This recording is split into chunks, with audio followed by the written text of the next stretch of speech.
नमस्कार। उनकी कलम मेरी आवाज़ में आप सभी का स्वागत है। आइए सुनते हैं कहानी घर का वैरागी, जिसे लिखा है मृदुला सिन्हा जी ने।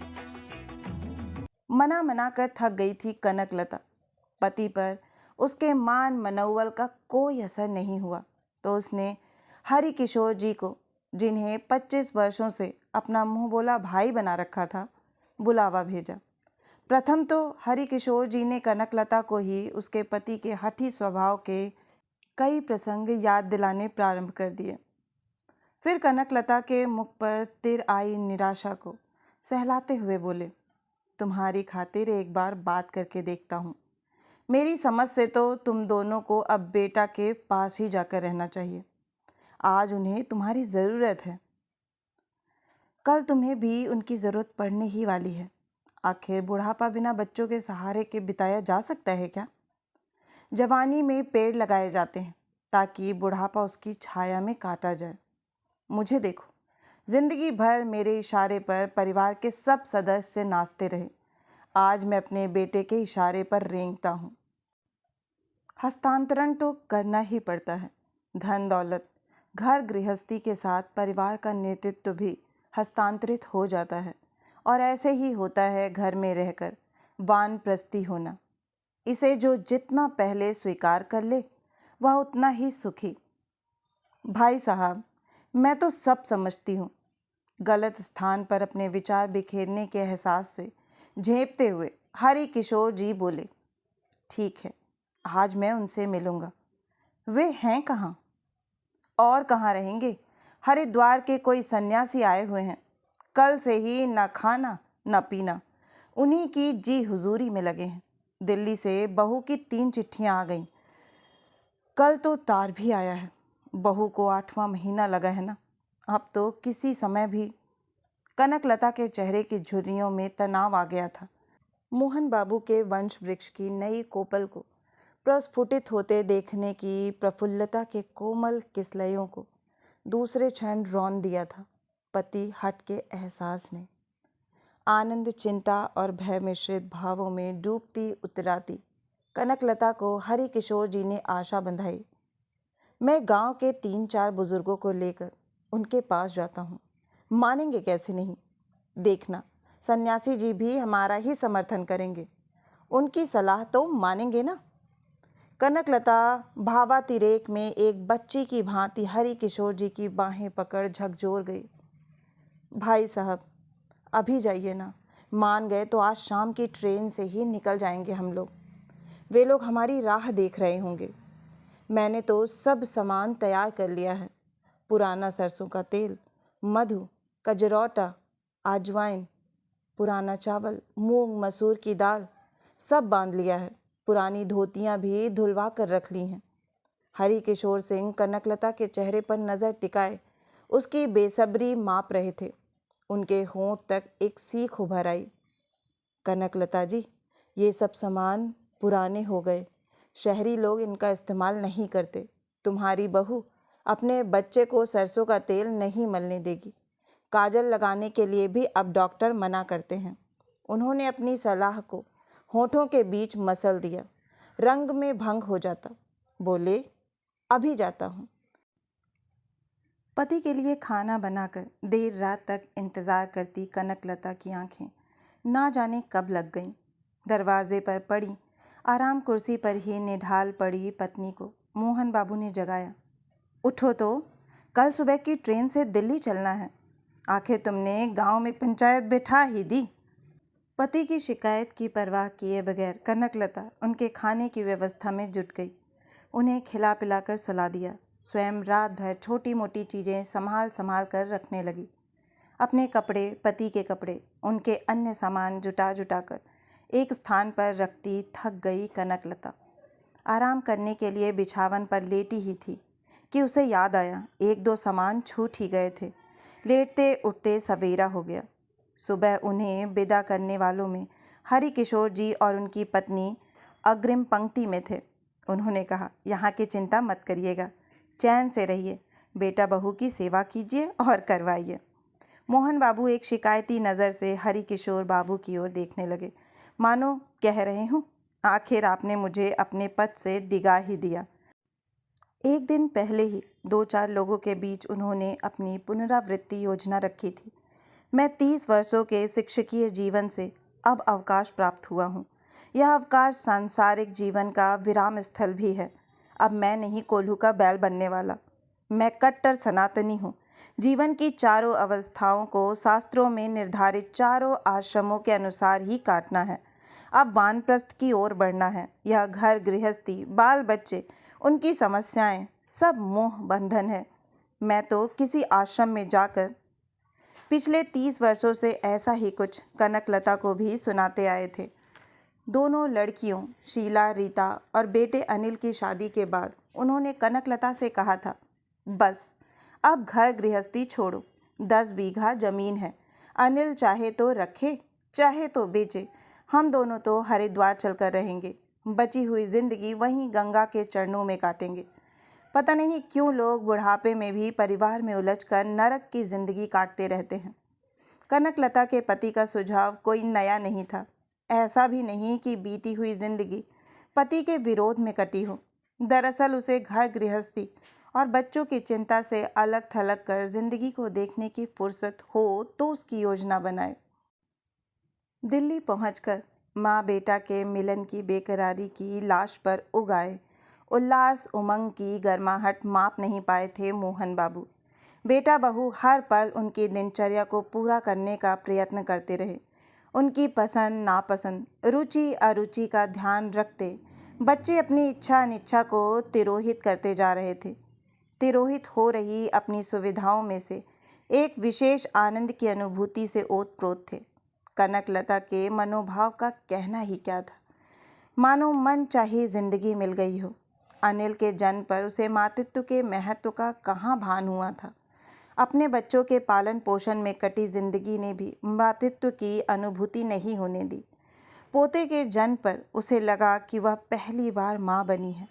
मोहन बाबू के खानदान के नए कोपल को निरखती उसके अंग प्रत्यंगों में कभी अपने ददिया ससुर, कभी ससुर, कभी मोहन बाबू तो कभी अनिल की छवि को सहलाती अपनी गोद में संपूर्ण वंश वृक्ष को उतार लेने की उपलब्धि पर फूली न समा रही थी कनकलता। नन्ही सी जान की सेवा करती, ना जाने उसके दादा परदादा की कितनी कहानियां सुनाती रहती। पर मोहन बाबू पद्म पात से अलग थलग, अनछुए अनभीगे, अपने में मस्त, निर्लिप्त भाव लिए अपनी अर्धांगी के क्रियाकलाप व व्यस्तताओं को कभी देखते कभी अनदेखी किए रहते। पोते के आगमन के उपरांत घर गृहस्थी के प्रति बढ़ती कनकलता की आसक्ति को बीच बीच में छेड़ते रहते। बहू और पोते की सेवा में अनिर्लिप्त कनकलता पति की छेड़छाड़ की परवाह किए बगैर उन्हें भी अपने भावों में भिगोने के उद्देश्य से पिचकारियां चलाती रहती। देखो तो इसकी उंगलियां बिल्कुल तुम्हारी तरह हैं न, और नाक नाक तो तुम्हारे पिताजी की ही है। और आंखें आंखें देखो अनिल की। ऐसा ही था ना अनिल 30 वर्ष पूर्व। तुम्हारी माताजी को कितनी परेशानी उठानी पड़ी थी इसे पालने पोषने में।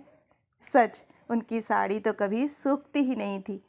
मेरी गोद में कहाँ देती थी, बस दूध पिलाने भर के लिए मैं माँ थी। याद है ना तुम्हें? माँ तो मैं अब बनी हूँ। और तुम ही कहाँ पिता बने थे। कभी हाथ भी लगाया था अनिल को। दरवाजे पर पिताजी से खिलाते रहते थे। एक बार उनके सामने तुम्हें बाबूजी कह गया था। कैसे शर्मा गए थे तुम। मोहन बाबू कहाँ भीगने वाले थे, ना बेटा बहू की सेवा से, ना नैसर्गिक सुख में डूबी पत्नी के मन से उड़ते छींटों से, और ना उनकी रुचि अरुचि का ध्यान रखती बहू की सेवा से। यह भी कनकलता की कला थी। उसने बहू को सब सिखा दिया था। मोहन बाबू की चाहत अनचाहत, नाज नखरे सब। उस दिन कनकलता की गोद में मुन्ना ने शौच कर दिया। उसे संभालने में कनकलता के दोनों हाथ और साड़ी गंदी हो गई। उसने पास ही बैठे पति की निर्लिप्तता भंग की। एक जग पानी ले आना। मैं उठ भी नहीं सकती, मेरे दोनों हाथ गंदे हैं। और मुन्ना को धुलवा दो, तो मुन्ना को पकड़ लेना, फिर उठ पाऊंगी। जैसे कई दिनों बाद मोहन बाबू के मानस मंथन को किनारा मिल गया हो। मन ही मन बुदबुदाए, अब हद हो गई है, इस औरत के माया जाल में नहीं फंस सकता, अभी चला जाऊंगा। उनके अंदर जाकर पानी लाने का इंतजार करती रही कनकलता। मुन्ना का चिल्लाना जारी था। उसने बहलाना चाहा, अरे अरे नहीं, अभी दादाजी पानी लाते हैं, मुन्ना को धुलवाएंगे, फिर राजा बेटा बन जाएगा, फिर पाउडर लगाएंगे, बस बस आ गए दादाजी। दादाजी कहाँ आए? वे तो दूसरे दरवाजे से चले गए थे। सिद्धार्थ ने जवानी में ही गृह सुख से मुख मोड़ लिया था, तभी तो बोध ही पाई। मोहन बाबू की तो 3/4 से अधिक जिंदगी बीत चुकी है, अब और कितना फंसना। बंधन मुक्त होकर निकल गए। कनकलता के इंतज़ार की अवधि लंबी हो गई। बेटा बहू को तसल्ली दिलाती, पोते को उसके दादा परदादा की कथा लोरियों में गाकर सुनाती, पति के सुखी होने की कामना करती कनकलता ने इंतज़ार करना भी छोड़ दिया था।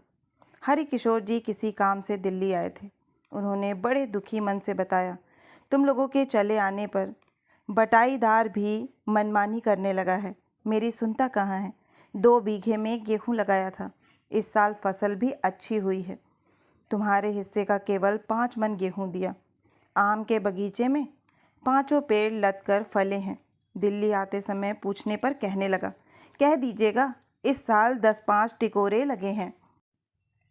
स्थिर मना कनकलता ने हरिकिशोर जी को तसल्ली दिलाई, भाई साहब, बगीचा मेरे ददिया ससुर का लगवाया हुआ है, अब और कितने दिन फलते रहेंगे वे पेड़?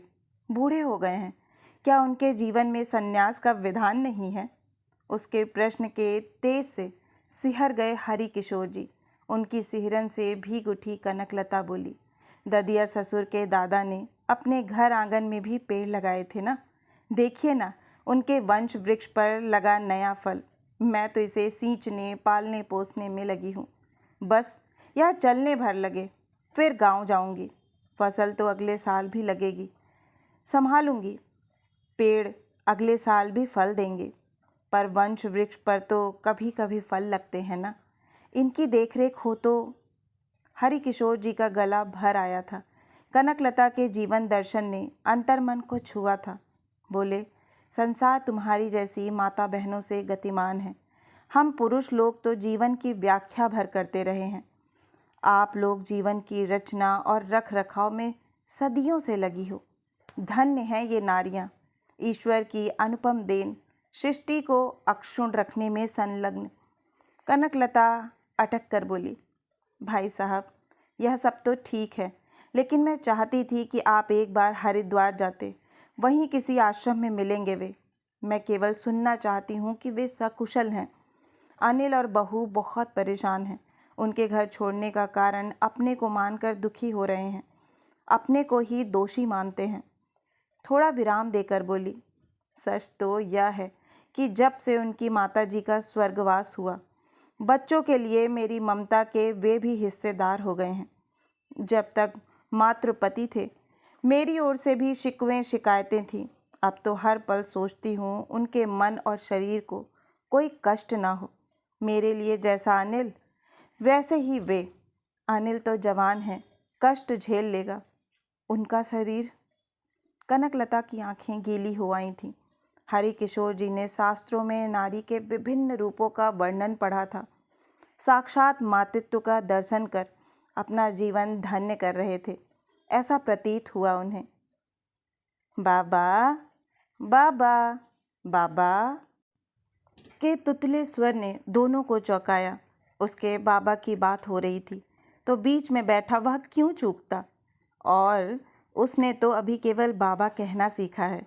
कनकलता मुन्ना को गोद में उठाकर बहलाने लगी। हाँ मेरा राजा बेटा, बाबा आएंगे बाबा।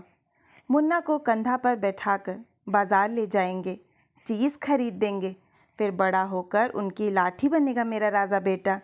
हाँ हाँ बाबा।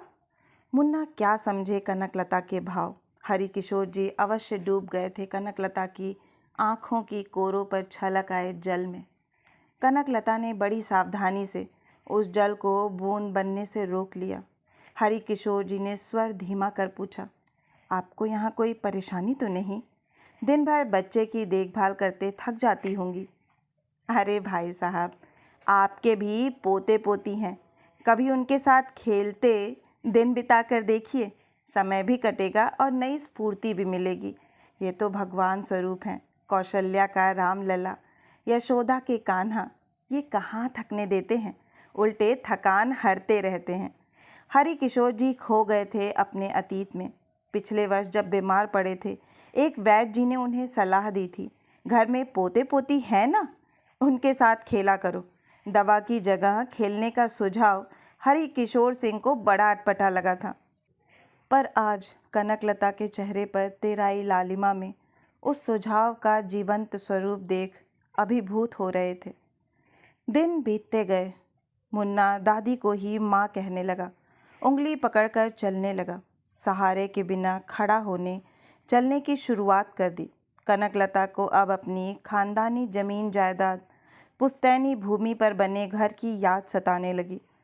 उसने एक दिन अनिल से कहा, बेटा, अब मैं गांव लौटना चाहती हूँ, वहाँ भी सब देखना भालना होगा ना? माँ, लेकिन वहाँ तुम अकेले कैसे? बेटा, गांव में कोई अकेला नहीं होता।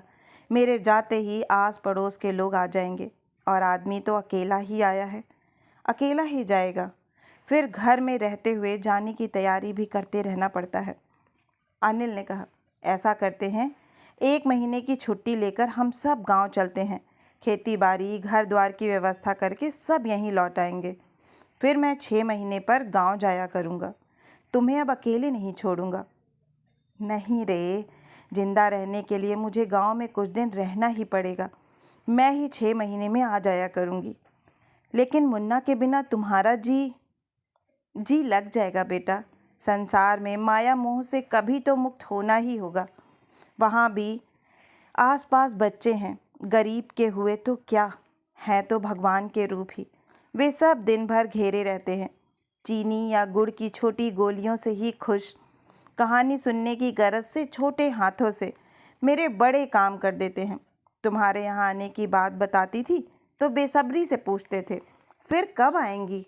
मैंने उन्हें ढाढ़स बंधाया था, जल्दी लौटूंगी। तुम्हारे यहाँ ज़रूरत थी, आ गई। अब उन्हें मेरा इंतज़ार होगा। वहाँ जाने दो। मनुष्य वहीं जाए जहाँ उसकी ज़रूरत हो, तभी तक ठहरे जब तक ठहराव उपयोगी हो, वरना बोझ न बन जाए। अनिल निर्निमेष माँ के चेहरे की झुर्रियों से झरते ज्ञान में डूब रहा था, जहाँ जीवन दर्शन, गीता दर्शन उतर आए थे। 6ठी 7वीं तक पढ़ी उसकी माँ ने कभी गीता और उपनिषद को हाथ भी ना लगाया था। वह तो मात्र उन ग्रंथों के आदर्शों को जीती भोगती रही है। बोला, ठीक है माँ, मैं अगले सप्ताह की छुट्टी ले लेता हूँ। मुझे भी गांव गए बहुत दिन हो गए। कलकत्ता के मानस में अब गांव घर, पुश्तैनी खेत खलिहान और बगीचे थे, जिनकी देखभाल में और लालन पालन में अपने बच्चों और मुन्ना की तुलना में उसने किसी माने में कोताही नहीं बरती थी। उसके जीवन में सवाल केवल समय की प्राथमिकता का था। जिंदगी के बीते दिनों के जोड़ घटाव, परिवारजनों के सहयोग के गुणनफल निकालता उसका मानस पति की निर्लिप्तता में आकर उलझ जाता था। धूल धूसरित पांव लिए मुन्ना आकर गोद में बैठ गया। थोड़ी देर खेलती रही उससे। वह समझे ना समझे उसे अपने गांव जाने की बात सुनाती रही। उसे खिलौनों में उलझाकर बाथरूम चली गई। मुन्ना सोफे से नीचे गिर गया था, चिल्लाने लगा। वह कैसे बाहर निकले, और कुछ ही क्षणों में मुन्ना का रोना बंद हो गया। उसे अचंभा और भय भी हुआ। दरवाज़ा खुला रह गया था, कहीं कोई बाहर ही आकर। झटपट बाहर निकल आई। मुन्ना वहाँ था ही नहीं। कहीं आया तो सब्जी लेकर नहीं लौट आई। मुन्ना, मुन्ना चिल्लाती 2 कमरे के घर का कोना कोना छान डाला। बाहर निकल आई। सामने सड़क के पार पार्क में एक पेड़ के नीचे गंदे कुचैले गेरुआ वस्त्रधारी जटा जूट बढ़ाए हुए कोई अनजान आदमी मुन्ना को उछाल रहा था। कनकलता दौड़ती हाँफती उस तक पहुंची। उस व्यक्ति ने मुन्ना को ज्यों ही कलेजे से चिपकाया, पीछे से कनकलता झपट पड़ी। कौन हो तुम? चोर उचक्का, बच्चा चुराता है। थम गई कनकलता। भाव थम गए। आंखें तो वही थीं, चिर परिचित। भाव बदल गए थे। उन आँखों को थामे चेहरे का हुलिया बदल गया था। मोहन बाबू कनकलता से नज़र न मिला पाए, पर उनकी आँखों की कोरों में छलक आए जल की गहराई मापने में कनकलता को एक क्षण का भी समय नहीं लगा। समय को बांधने की व्यग्रता थी। उसके 30 वर्षों के प्रयास को सार्थक बनाता समय, पत्नी से गुरु की गुरुता प्रदान करता समय, न शिकवा न शिकायत, बिना किसी आग्रह के आगे बढ़ी कनकलता। मुन्ना को थामे हुए मोहन बाबू अनुगामी बन गए। कनकलता पानी ले आई। हारे थके मोहन बाबू को स्नान ध्यान से भी पहले कनकलता को अपनी सुनाने की पड़ी थी। पहले सुनो तो। नहीं नहीं, मैं कुछ नहीं सुनूंगी। पहले नहा धोकर कपड़े बदलो। कपड़े बदल गए थे। सफ़ेद लंबी दाढ़ी बच गई थी। खाने की मेज़ पर खाना परोसकर बैठने से पूर्व कनकलता ने आया से कहा, थोड़ी देर के लिए मुन्ना को बाहर ले जाओ, ये खाना खा लें फिर। नहीं नहीं, उसे भी यहीं बैठने दो। मोहन बाबू ने मुन्ना को भी अपनी थाली के सामने मेज पर बैठा दिया और मुन्ना के मुंह में बाबा की बंधी उंगलियों और बाबा के मुंह में मुन्ना की बिखरी उंगलियों से अन्न के दाने गिरते रहे। मोहन बाबू ने पोते को सुनाना प्रारंभ किया। अरे ओ मुन्ना, क्या सुनाऊं तुम्हें। 1 वर्ष दर दर भटकता रहा, मंदिर मंदिर, आश्रम आश्रम। जहाँ गया मुझे नया समझा गया। मेरे नाज नखरे, मेरी सही गलत आदतों की किसी को चिंता नहीं। एक साधु ने कहा, ये आ जाओ कुंभ में पानी ले आओ। दूसरे मठाधीश ने कहा, नए आए हो ना, तुम्हें यहाँ की रीति नहीं मालूम, तो सुन लो। भोजन कक्ष में रहना है, सबको भोजन करा के स्वयं करना है, फिर रात्रि को बड़े महात्मा जी के पांव दबाने हैं, सुबह जल्दी उठकर। अब खाओ भी। आधा घंटा बीत गया। झटपट थाली साफ कर दी मोहन बाबू ने। थोड़ा और प्रसाद मिलेगा? हाथ में प्लेट उठाकर बोले थे मोहन बाबू। और फिर तो पूंछ पूंछ भर भर खिलाया कनकलता ने। खाने और खिलाने वाले दोनों के जी भर गए। फिर कथावाचन। अपनी कथा सुनाते ना थक रहे थे मोहन बाबू। शाम को लौटे बहू बेटे की खुशी के क्या कहने। अनिल ने कहा, पिताजी मैंने छुट्टी ले ली है, कल माँ को छोड़ने गांव जा रहा हूँ, आप यहीं रुकिए। न तुम न तुम्हारी माँ, मैं जाऊँगा गांव, खेत खलिहान और बगीचे की व्यवस्था कर वापस आ जाऊँगा। यहीं रहूँगा तुम लोगों के साथ, लेकिन 2-4 दिन तो खा पी लेने दो, पोते के साथ खेल तो लेने दो।